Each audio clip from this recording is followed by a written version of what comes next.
Hi friends, welcome to முதல் மழைத்துளி channel. இங்கே பார்த்தீங்கன்னா கிராமத்தில் மாட்டுப்பொங்கல் எப்படி செலிப்ரேட் பண்ணுவாங்கன்னா, சிம்பிளாக வீட்டில் ஜஸ்ட்டு சக்கரை பொங்கல், வெண்பொங்கல் இதெல்லாம் வச்சு சாமி கும்பிட்டுட்டு மாடு ஆடு எல்லாத்துக்குமே வந்து சாம்பிராணி காட்டிட்டு சூடம்லாம் காட்டிட்டு சாப்பாடு ஊட்டி விடுவாங்க. நம்ம சாமி கும்பிட்டோம் இல்லையா, அந்த சக்கரை பொங்கல், வெண்பொங்கல், வாழைப்பழம், கரும்பு எல்லாமே வந்து ஊட்டி விடுவாங்க.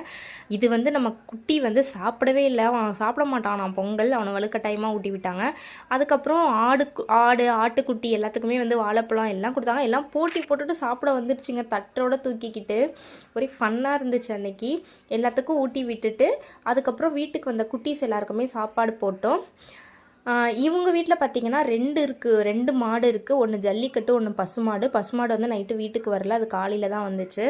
ஸோ மாட்டுப்பொங்கல் வந்து இப்படி தான் சிம்பிளாக எங்கள் வீட்டில் போச்சு. நல்லபடியாக சாமி கும்பிட்டு எல்லோரும் சாப்பிட்டு குட்டீஸோட ஜாலியாக என்ஜாய் பண்ணி இந்த டே சூப்பராக போச்சு. உங்கள் எல்லாருக்கும் மாட்டுப்பொங்கல் எப்படி போச்சுன்னு சொல்லுங்கள்.